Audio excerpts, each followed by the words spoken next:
अच्छा, हमने आपको याद हो लास्ट लेक्चर में 5 पॉइंट्स बताए थे रिदम एनालिसिस के। ये बड़ी मुश्किल सी रिदम मैंने जानबूझ के रखी हुई है कि इस रिदम को ज़रा जज करें कि क्या कहेंगे कि ये रिदम क्या है। बहुत मुश्किल है, आप लोगों के लेवल की नहीं है, लेकिन सिर्फ इसलिए कि मैं देखता हूँ कि आप, वो कहते हैं ना, किसी बस छोटे से बच्चों को बड़ा टास्क देते हैं सिर्फ इसलिए कि वो सिस्टमेटिकली किसी हद तक भी जाता है या कुछ कर पाता है या नहीं कर पाता है। 5 पॉइंट्स याद रखने हैं, उन 5 पॉइंट्स में ही किसी हद तक जवाब मिलेगा इस ईसीजी में। ये आपके लेवल की नहीं है, ना इसकी आपको ज़रूरत है इस लेवल पे जाने की। वो हम रिदम हम करेंगे जो आपके लेवल का रिदम है वो भी करेंगे, लेकिन सिर्फ एक मुश्किल दे रहा हूं ताकि आप अपने वो 5 पॉइंट अप्लाई करके कुछ इससे आप निकाल सकें। ये बस हम जानना चाहते हैं कि क्या है। अब इसमें आपके लिहाज से बड़ी मुश्किल है, लेकिन आप क्या करेंगे, आप अपने बेस जो आपको बताया था उससे शुरू करना है। रेट देखना है, रेट अराउंड 100 से कम है, तकरीबन 95-90 के करीब है। ये क्या तसल्ली दे देता है कि मरीज स्टेबल है। भाई रिदम में ये भी तो इंपॉर्टेंट होता है, रेट बहुत फास्ट या बहुत स्लो तो नहीं है। इवन आप ये भी बता देते हैं इररिस्पेक्टिव कि क्या है, वो तो बात की बात है, कम से कम ये तो आइडेंटिफाई कर लेते हैं कि मरीज आपका स्टेबल है या अनस्टेबल है, आपके पास टाइम है या नहीं है। तो आप जब पहला ये स्टेप देख लेते हैं एज ए नर्सिंग स्टाफ और एज ए पैरामेडिक्स कि मरीज का रेट बहुत स्लो या बहुत फास्ट नहीं है, तो ये पहला पॉइंट आपने कवर कर लिया। रिदम में आर आप देखें इक्वी डिस्टेंट है, तो है ये रिदम फीचर के लिहाज से रेगुलर। अब क्वेश्चन अराइज होता है कि पी है या नहीं है, ये सबसे अहम है। पी आपको ढूंढनी पड़ेगी। पी बजाहिर ऐसा लग रहा है कि पी नहीं है, आप जब नॉर्मल वाली अपनी लीड 2 देख रहे हैं तो उसमें पी नजर नहीं आ रही है, लेकिन जब आप गौर करेंगे तो किसी ना किसी लीड में आपको पी नजर आ जाएगी। कैसी भी हो पी है। ऐसा कभी कभी होता है कि जब पी का एक्सेस कुछ इस तरह का है कि वो कन्वेंशनल लीड में नजर नहीं आएगी, लेकिन आप जब 12 की 12 लीडें छानेंगे तो कहीं ना कहीं कोई ऐसी चीज मिल जाएगी जो पी जैसी होगी। अगर वो पी जैसी है तो फिर उस लीड में आपको पी के बाकी 4 फीचर देखने होंगे। पी है नहीं है तो सिमिलर है या डिसिमिलर है, तो सिमिलर है, ठीक है। जितनी भी पी नजर आई वो सब एक जैसी हैं। हर क्यूआरएस से पहले एक पी है और पी का अपना रिदम रेगुलर है। इसका मतलब है जिस भी वेव को आप पी समझ रहे हैं वो वाकई नॉर्मल पी वेव है। ये फर्दर पॉइंट उसको बता देते हैं कि ये। अब पी आर इंटरवल जरा गौर से देखें। अब जिस लीड में पी नजर आ रही है उसमें पी आर इंटरवल देखें कैसा है। फिक्स तो है, लेकिन शॉर्ट है, प्रोलॉन्ग है या नॉर्मल है। नॉर्मल नजर आ रहा है, शॉर्ट नजर आ रहा है किसी को। मैं अभी आपको दिखाता हूं। ये यहां बोल्ड लाइन पे शुरू हो रही है पी, और कहां तक होता है ये, तो ये नॉर्मल है। नहीं सर, ये 6 तो ये आपने इतनी जल्दी नॉर्मल कैसे कह दिया? इसमें कोई रॉकेट साइंस थी? ये सिर्फ आपको दिखाया है मैंने, वहां पे सामने मौजूद है। तो क्या करना होता है, किसी भी ऐसी जगह पे देखना है जहां से पी शुरू हो रही है और क्यूआरएस जहां पे शुरू हो रहा है। इस पूरे को देखना है कितने स्मॉल स्क्वायर हैं। ये पक्के 6 स्मॉल स्क्वायर हैं। Yes sir. कहीं कोई किसी को कंफ्यूजन है इसमें? तो ये आपको उस वक्त क्यों नहीं नजर आया?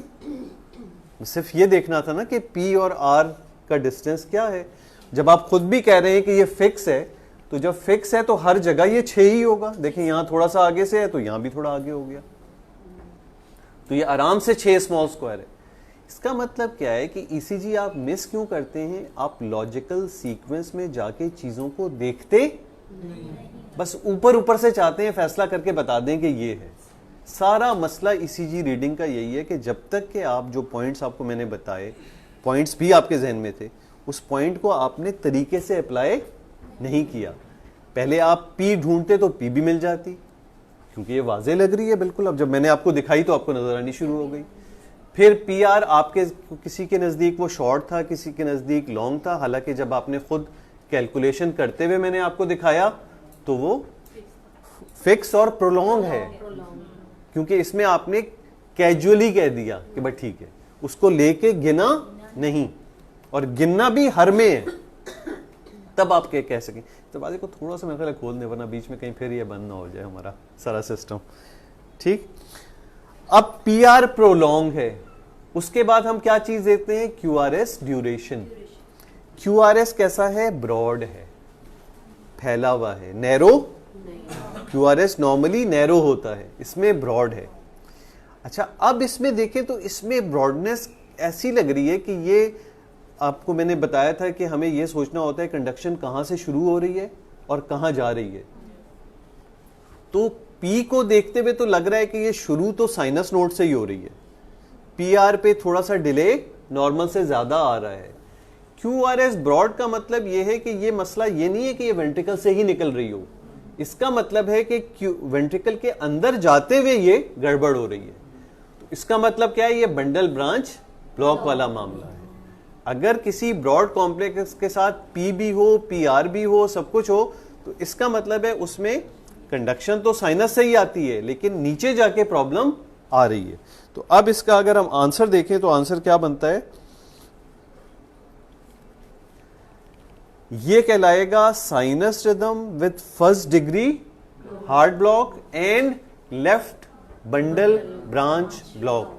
लेफ्ट बंडल क्यों है, क्योंकि आपको जब भी इस किस्म का ब्रॉड मिले कि जिसमें पी भी हो, पी आर भी हो, तो आपने क्या देखना होता है, V5 और V6 में अगर RSR है तो LBB है, और अगर यही RSR V1 तो ये RBB हो जाता है। यानी RBB के लिए V1 है, ये अभी बंडल ब्रांच ब्लॉक में आएगा। ये सिर्फ, ये तो पहला था कि सिर्फ आपके दिमागों को पहले झंझोड़ना था मुश्किल चीज दिखा के, कि ये मुश्किल चीज को आपने किस तरह हल करना है अपने सीक्वेंस के साथ, कि उस सीक्वेंस में ही जाना है।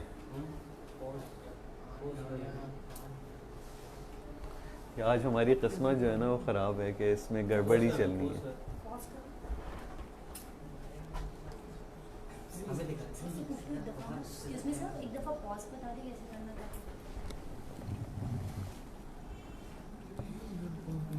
इसमें है नहीं, चलिए कोई बात नहीं। अच्छा, इसमें हम कैसा करते हैं, इसको आप कंप्यूटर को ऐसे उल्टा रख दें, इसको हम स्लाइड शो पे ले जाते हैं। ये मेरा ख्याल है कि आपके ये कनेक्टर का ही मसला लग रहा है।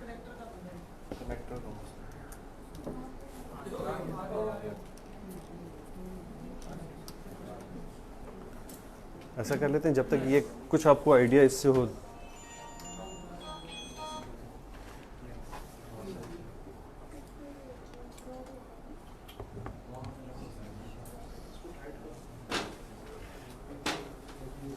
अच्छा, इसमें जैसे अब ये जैसे आपने रिदम इसमें देखा कि आपको क्या क्या चीज़ें देखनी थी रिदम मालूम करने के लिए, वही 5 चीज़ें।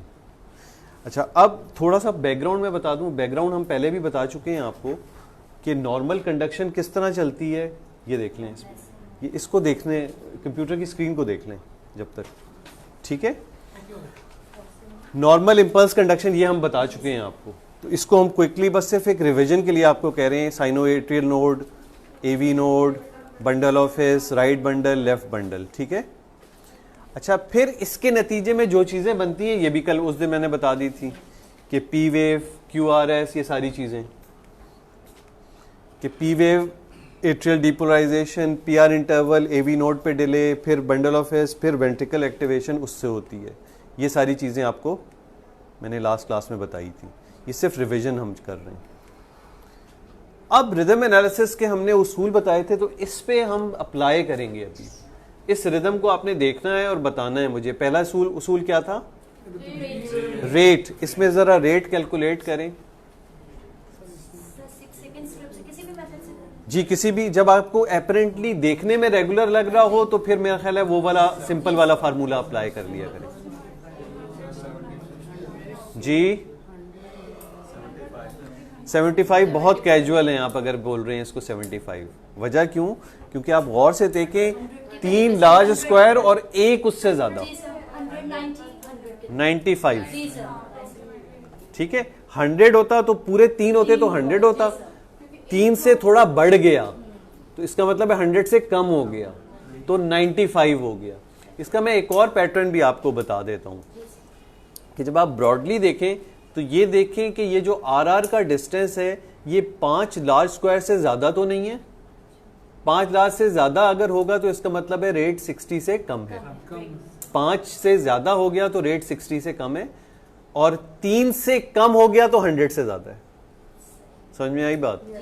3 और 5 के दरमियान है तो रेट है ठीक, अब वो कैलकुलेट करना पड़ेगा। लेकिन 3 लार्ज स्क्वायर से कम है तो 100 से रेट ज्यादा है, और इसी तरह 5 से ज्यादा हो गया तो 60 से कम हो गया। ठीक है, इसमें मैं फिर आपको इस फार्मूले में भी एग्जैक्ट रेट कैलकुलेट करना बता सकता हूं, ये किसी बुक में नहीं मिलेगा कहीं पे भी। ये जो अब आप देखते हैं, जैसे पहला, ये बस शर्त होनी चाहिए कि रिदम रेगुलर हो। ठीक है, रिदम रेगुलर अगर है तो एक लार्ज स्क्वायर 2 आर के दरमियान है तो रेट होता है आपका 300। एग्री? और 2 लार्ज स्क्वायर हो जाते हैं तो 150। अब आप देखें कि एक लार्ज से 2 लार्ज के जाने में हर स्मॉल स्क्वायर जो है वो 30 का रेट कम कर रहा होता है। ये बात समझ में आई? मैं अभी समझाता हूं। एक लार्ज था तो 300, एक लार्ज और एक स्मॉल हो गया तो 270 रेट हो जाएगा, 30 कम हो जाएगा। जब एक लार्ज से 2 लार्ज में आप जा रहे हैं तो हर स्मॉल स्क्वायर 30 का रेट कम करेगा। 1 large 2 small 240, 1 large 3 small 210, 1 large 4 small 180, और 2 लार्ज हो गया तो फिर 150। 30 और कम कर दो 150 हो जाएगा। ये समझ में आ गई बात? इसी तरह 2 लार्ज से जब 3 लार्ज पे जाओगे तो हर स्मॉल स्क्वायर 10 का रेट कम करेगा। मसलन 2 लार्ज स्क्वायर है तो रेट है 150, और 2 लार्ज और एक स्मॉल हो गया तो 140, 2 लार्ज और 2 स्मॉल हो गए तो 130, फिर 120, फिर 110, और फिर 3 लार्ज हो गए तो 100। बस ये कि हर लार्ज से जब अगले लार्ज में जाते हैं तो डिफरेंस आ जाता है। अब 3 लार्ज से 4 लार्ज पे जाएंगे तो हर स्मॉल स्क्वायर 5 का रेट कम करेगा। यहां था 3 लार्ज और एक स्मॉल, तो 100 में से 5 निकाल दो,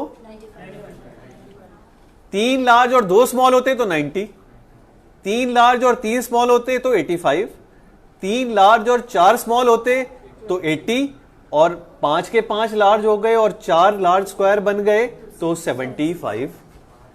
और जब आप 4 से 5 पे जाएंगे तो हर स्मॉल स्क्वायर 3 कम करेगा। बस ये याद रखना है।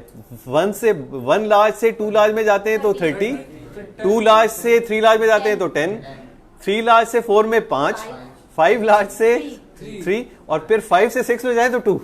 ये भी आगे भी बता देता हूं।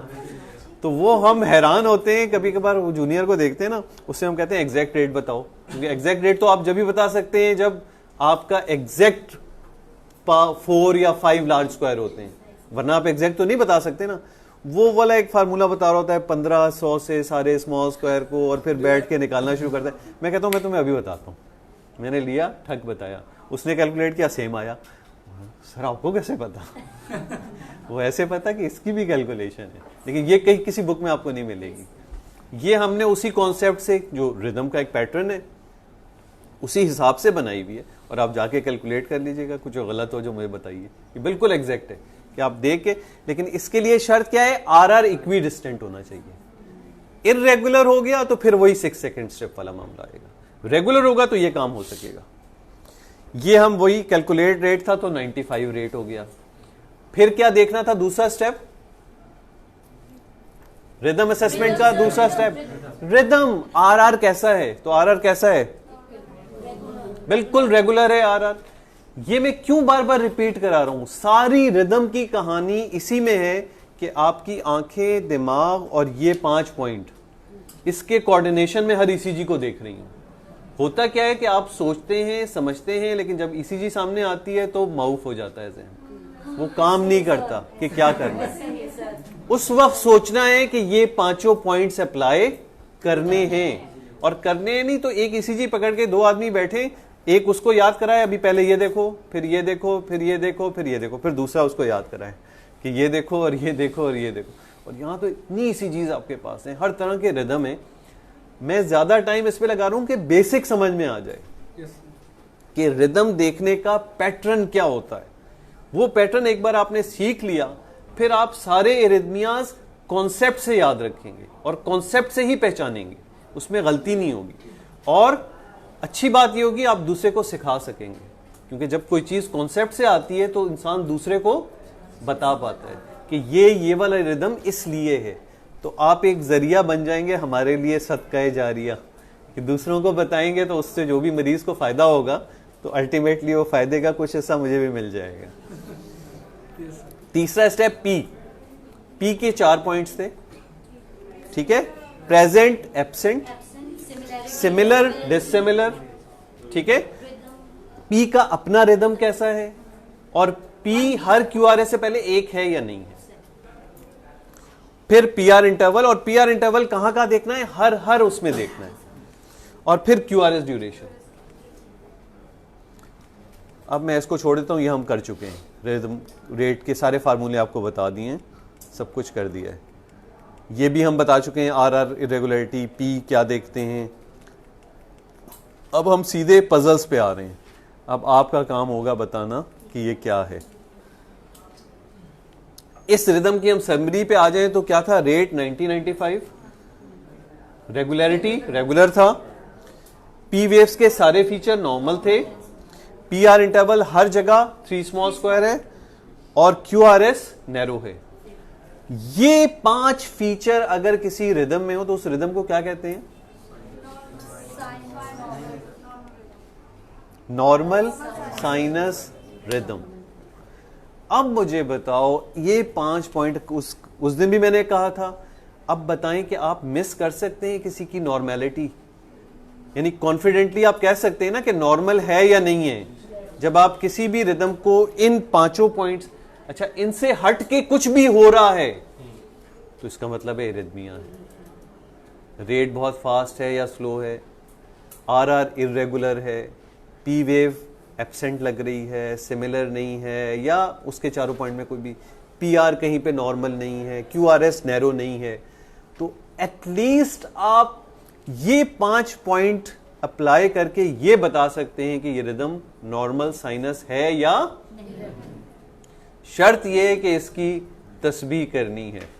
5 दाने ये हैं और पी के 4 दाने मजीद हैं। तो अब आज के बाद 1-2 दिन तक चलते फिरते कुछ भी कर रहे हो तो वो एक तस्बीह बना लें 5, 4, 9 दानों की। पहली दाना क्या है, रेट, फिर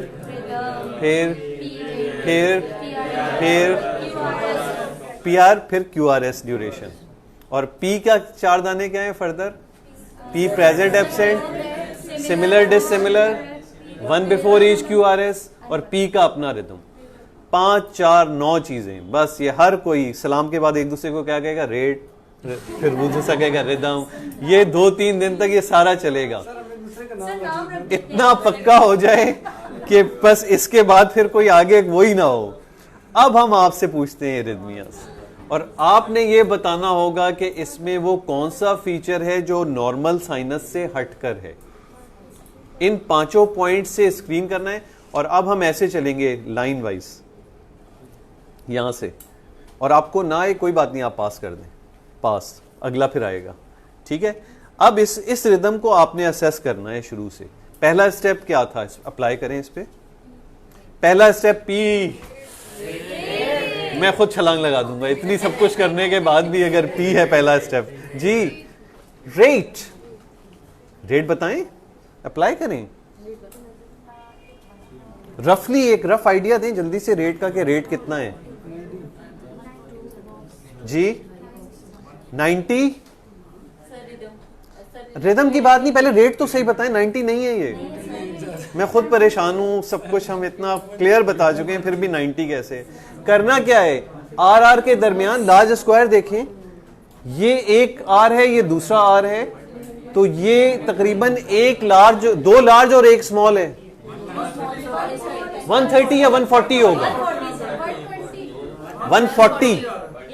देखिए ना, 3 लार्ज से जब बढ़ गया तो नॉर्मल रेट तो हो ही नहीं सकता ना, यानी 3 लार्ज से कम है ये, 2 लार्ज और 2 स्मॉल है, तो ये तो 130 का रेट हो गया ना, 130, वन स्मॉल, 130 140, चले ये मान 130 या 140, भाई इससे ज्यादा तो नहीं होगा इसमें। इसीलिए कहीं कहीं आपको अगर डिफरेंस ऑफ ओपिनियन हो रहा होता है तो आप वो मैग्नीफाइंग ग्लास से इसको देख के और फिर फैसला करते हैं कि ये आर की टिप कहाँ आ रही है।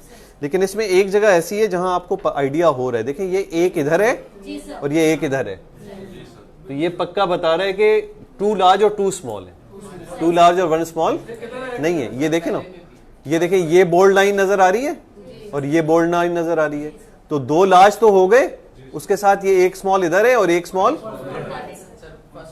130 हो गया। तो आप अच्छी तरह स्क्रीन करेंगे, एक दूसरे से इसको मैच कर लेंगे तो आइडिया हो जाएगा। ठीक है, अगला स्टेप रेट के बाद आपका ख्याल क्या है, रेगुलर या irregular? RR regular, very good. तो पहली चीज हमें मिल गई कि रेट तकरीबन 130, रिदम रेगुलर। पी प्रेजेंट है या एब्सेंट है? प्रेजेंट है, सिमिलर है, सारे फीचर पी के नॉर्मल हैं। ठीक है, अगला पीआर इंटरवल कैसा है? ठीक लग रहा है। ठीक है, आगे अगला स्टेप कैसा है, नैरो या ब्रॉड है? नैरो है। अब ये सारी चीजें हो गई, अब जवाब आना चाहिए। पांचों चीजें पता लगने के बाद जवाब चाहिए। क्या है? Normal sinus. रेट बढ़ा हुआ है तो नॉर्मल साइनस तो नहीं हो सकता, साइनस टेकीकार्डिया। तो इसका मतलब क्या हुआ कि किसी भी रिदम में सारे फीचर नॉर्मल साइनस के हों और रेट बढ़ा हुआ हो तो वो साइनस टेकीकार्डिया कहलाएगा। ठीक है, इसमें बस क्या हो रहा है कि ऐसे नोड थोड़ा सा अपनी नॉर्मल एक्टिविटी से ज्यादा फास्ट चल रहा है, बाकी सारा काम वही है। कहां तक हम यहां तक पहुंच गए थे? तीसरी लाइन जी। आप देखो, परेशान नहीं होना है सवाल पे, आपको आ रहा है कोई बात नहीं आ रहा है तो भी कोई बात नहीं, आगे पास कर दो और कुछ एफर्ट जरूर करें। पहला स्टेप क्या था? रेट था। अब इसमें मुझे रेट कैलकुलेट करके बता दो बस। हम एक क्लास और लेना चाहेंगे, एक क्लास और हम ईद के बाद हो सकेगी? क्योंकि इसमें कंप्लीट नहीं हो सकेगा, हमारा शुरू का टाइम काफ़ी ज़ाया हो गया, तो हमें 10-20 पे ख़त्म करनी होगी। तो ईद के बाद हम रख लेंगे कोई एक क्लास जिसमें हम फिर दूसरे, इसमें काफ़ी हद तक आपको आइडिया तो अब स्टेटस हो गया है। इसमें हम टेकीकार्डिया के रिदम्स कवर कर लेते हैं, ब्रेडी हम उसमें कवर करेंगे। जी रेट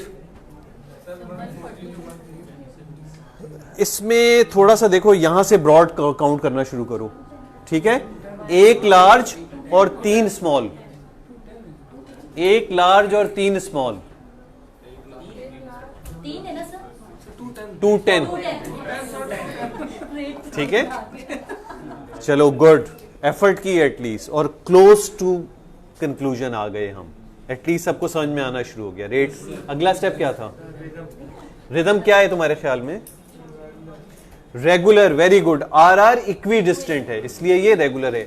लेकिन कभी कभार तेज रेट हो और आपको कुछ लग रहा है कि रेगुलर या नहीं, तो आप क्या करो कि एक पेपर ले लो, उस पेपर के पहले 4 कॉम्प्लेक्सेस उस पे यूं मार्क कर लो और फिर उनको मैच करते हुए जाओ कि ये सारे बराबर हैं या नहीं है।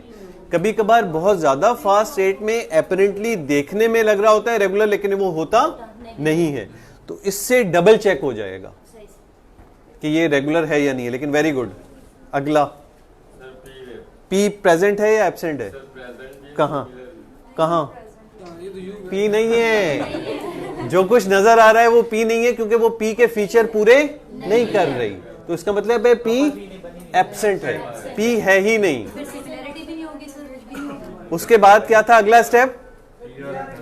जब पी नहीं है तो पीआर इंटरवल की कहानी मुक गई, जरूरत ही नहीं है पीआर इंटरवल देखने की। जी कैमरामैन साहब, क्यूआरएस नैरो या ब्रॉड? Narrow, very good. अब आपने जवाब भी देना है कि यह है क्या। सारी चीजें हमने देख ली, टेकीकार्डिया तो है, पी नहीं है तो साइनस नहीं है, इसको हम नाम दे देते हैं, चूंकि ये है नैरो तो नैरो है तो इसका मतलब है नोड या इससे ऊपर है, क्योंकि जब ही इसने फॉलो किया है ना उसको, तो इसको हम नाम देते हैं, एक ब्रॉड नाम कहलाता है सुप्रा वेंट्रिकुलर टैकीकार्डिया, कि ये पता है कि ये एसवीटी है, क्योंकि नैरो है, रेगुलर है और पी इसमें नहीं है। तो ये पहचान है सुप्रा वेंट्रिकुलर टैकीकार्डिया की, नैरो, रेगुलर और एब्सेंट पी। अब थोड़े थोड़े मुश्किल आएंगे, हम सिर्फ जो कॉमन एरिथमियाज हैं जो आपके लिए जरूरी हैं सिर्फ उन्हीं की पहचान बता रहे हैं, बाकी फिर आप इसको लेते हुए हर तरह के रिदम पे खुद अपने आप को अप्लाई करके अपने आप को जवाब दे सकते हो कि ये रिदम क्या है। रेट, चलो इसमें 6 सेकंड स्ट्रिप करनी पड़ेगी, क्योंकि वाजे तौर पे नजर आ रहा है कि आरआर इक्विडिस्टेंट नहीं है, इर्रेगुलर है। जब आरआर इर्रेगुलर हो तो एक चीज और जवाब देनी होती है कि ये रेगुलरली है, इर्रेगुलरली है या ओकेजनल है।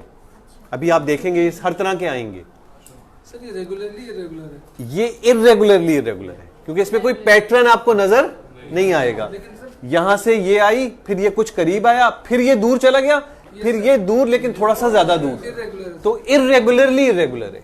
कि जब इर्रेगुलरिटी का कोई पैटर्न नहीं हो, कि आप कोई इसमें सीक्वेंस ना बना पा रहे हो, तो वो इर्रेगुलरिटी क्या होती है? इर्रेगुलरली इरेगुलर। Yes sir. ऐसी इर्रेगुलरिटी जिसमें कोई पैटर्न बन रहा है कि हर 2 के बाद एक गायब हो गई, हर 2 के बाद एक गायब हो गई, हर 2 के बाद एक गायब हो गई, तो ये रेगुलरली इरेगुलर होगा। और कभी कभार ऐसा भी होता है कि बिल्कुल नॉर्मल चल रही है, एक कहीं गड़बड़ हुई, फिर नॉर्मल शुरू हो गई, ये कहलाता है ओकेजनल इरेगुलर। तो इरेगुलरिटी की भी 3 किस्में हो जाती हैं, irregularly irregular, regularly irregular, occasional irregular. और उसका भी मैं तुम्हें दिखाऊंगा कि इन तीनों के अपने अपने क्या फिर इंटरप्रिटेशन, यानी इसकी बुनियाद पे जब आप जज करते हैं तो इरेगुलरली इरेगुलर किस किस्म के उसमें होता है, रेगुलरली किस में होता है, और ओकेजनल इरेगुलर किस में होता है। तो ये क्लियर हो गया कि ये इरेगुलरली इरेगुलर है। जब इरेगुलरली इरेगुलर होगा तो रेट के लिए आपको 6 सेकंड स्ट्रिप अप्लाई करनी पड़ेगी। उसमें अगर आप कैलकुलेट करेंगे तो तकरीबन 70-80 के करीब आ जाएगा। आधी चम्मच डाल दूं, लाइव में हमारी चाय भी आ गई। चलें, अच्छा ये क्लियर हो गया। अब अगला स्टेप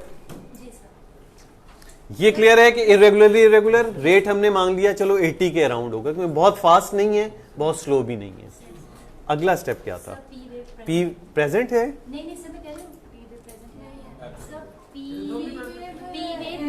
पी वेव नहीं है, क्योंकि ये जो कुछ आपको जब नजर आ रहा होता है ये कभी कभार फिब्रिलेटरी वेव्स होती हैं जो लग रही होती हैं, क्योंकि पी जब आप किसी को कहें पी है तो पी के बाद अगले 4 सवाल भी चाहिए, सिमिलर, डिसिमिलर, एक से पहले, तो इसमें कहीं ऐसा कोई जवाब उसका फिर नहीं मिल रहा है। जब ये जवाब आप दे पा रहे तो फिर सोचें कि जो कुछ आपको नजर आ रहा है वो वाकई पी है या नहीं है। चलिए, पी एब्सेंट जी, पीआर इंटरवल देखेंगे इसमें। जब पी ही नहीं है तो पीआर इंटरवल खुद ब खुद आउट हो गया, तो पीआर की कहानी खत्म हो गई। जब पी ही नहीं है तो पीआर इंटरवल भी नहीं हो गया, नैरो है। Very good. अब मुझे कंक्लूजन आप ही बता दें, इस रिदम को क्या कहेंगे? आपने सब कुछ देख लिया और ये फीचर आपको याद रह गए, तो अब नाम मैं बताऊंगा, जैसे पहले भी आपको नाम नहीं आ रहा था एसवीटी, लेकिन अब याद रहेगा एसवीटी, नैरो, रेगुलर और पी के बगैर। Very good. अब देखो डिफरेंस क्या हो गया एसवीटी से इरेगुलरली इरेगुलर, एब्सेंट पी और इरेगुलरली इरेगुलर तो एट्रियल फिब्रिलेशन। एसवीटी में फर्क क्या था? Absent P with regular and rate fast. अच्छा, इसमें रेट वेरिएबल हो सकता है, फास्ट भी हो सकता है, स्लो भी हो सकता है और नॉर्मल भी हो सकता है, लेकिन अगर इन तमाम चीजों के बावजूद वो इरेगुलरली इरेगुलर है और पी नहीं है तो वो क्या कहलाएगा? Atrial fibrillation. चलें, वेरी गुड। आगे पहला रेट तकरीबन 75 से थोड़ा सा कम होगा, 70। Very good. अगला स्टेप, आरआर कैसा है, रेगुलर या इरेगुलर? आरआर रेगुलर, तो आरआर रेगुलर है, सारी कहानी यहां पर है। अगले स्टेप में पी वेव एब्सेंट, ये क्या नजर आ रहा है? ये जो बन रहा है आरआर के दरमियान 3-4 चीजें नजर आ रही हैं हम के साथ बिल्कुल, ये क्या है? पी वेव है। और पी वेव सिमिलर भी है, लेकिन कहानी कहां है? हर क्यूआरएस से पहले 4 हैं। ये अजीब कहानी हो गई।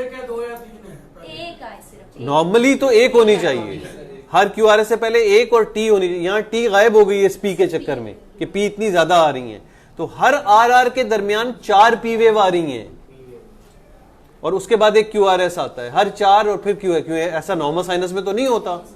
अब आप सोचें ऐसा कहां होता है? फ्लटर, ठीक है।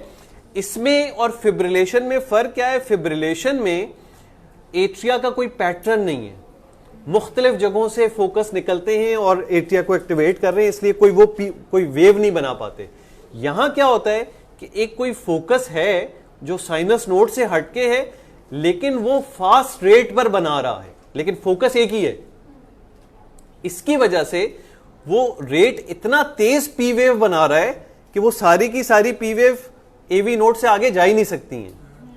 तो उसमें से जो जा पाती है बाकी रुक जाती हैं 3। इसका पैटर्न चलता रहता है, कभी ये 3:1 एट्रियल फ्लटर होता है, कभी 2:1 भी होता है। उसमें पहचानना बड़ा मुश्किल होता है। उसमें सिर्फ आपको क्यूआरएस के दरमियान ये आरी के दंदाने, इसका ये पहचान है कि ये सॉ टूथ अपीयरेंस, तो ये आपको नजर आएगा। तो उसमें अगर एक ही पी नजर आ रही है तो उसको बस देखना होता है, वो टी नहीं लग रही होती, वो ऐसे लग रही होती, और खास किसी लीड में या V1 में या लीड 2 में ऐसा आरी का एक दंदाना सा नजर आ रहा होगा। और कभी आपने उसको कोई ऐसी ड्रग दी जिससे आपने एवी नोड को ब्लॉक किया, बीटा ब्लॉकर या कुछ, तो वो क्या होगा, ये पी ज्यादा अपीयर होनी शुरू हो जाएंगी, लेकिन पी इसी तरह आ रही होंगी, और फिर क्यूआरएस आएगा, फिर पी आएंगी, फिर क्यूआरएस आएगा। तो फ्लटर विद 4:1 कंडक्शन है, ये है एट्रियल फ्लटर विद 4:1 कंडक्शन। अब फर्क आप देखते जाएं, एसवीटी क्या था? पी थी ही नहीं, आरआर रेगुलर था और क्यूआरएस नैरो था। एट्रियल फिब्रिलेशन क्या था? क्यूआरएस नैरो था, लेकिन पी वेव एब्सेंट के बाद आरआर इरेगुलर था। यहां नैरो है लेकिन पी 1 से ज्यादा है, 3 या 4 पी आ रही हैं जो फ्लटर की तरह बन रही हैं। उसकी बुनियाद पे आपने इसको फ्लटर कह दिया। ये मुश्किल है, ये मैं अगली क्लास के लिए छोड़ता हूं। ये कॉन्सेप्चुअल है, आप थोड़ा सा सीख जाएंगे तो फिर आपको आएगा। ये बस आखिरी 2-3 मिनट में हम कंक्लूड कर रहे हैं जी। ये अब जवाब सीक्वेंस में देना है। यहां आप कहां तक पहुंचे थे जी? देखो, हाँ, अपने उसी पे चलना है। रेट आप देखें तो कितना बनता है, उसको साथ शामिल कर लेंगे तो थोड़ा सा तकरीबन आएगा 75 के अराउंड ही, 75-74 के अराउंड आएगा। रिदम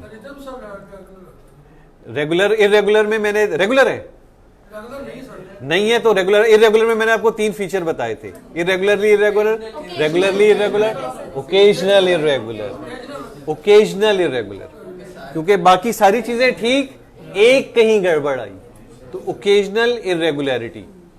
अब जब आप ये कह रहे हैं ओकेजनल इरेगुलर, तो आपको मुझे ये भी बताना होगा कि ये ओकेजनल इरेगुलरिटी क्या है, यानी इसमें क्या गड़बड़ आई। मैं उसको आपको जवाब बताऊंगा ताकि आइंदा आपको याद रहेगा कि इस चीज को डिस्क्राइब कैसे करना है।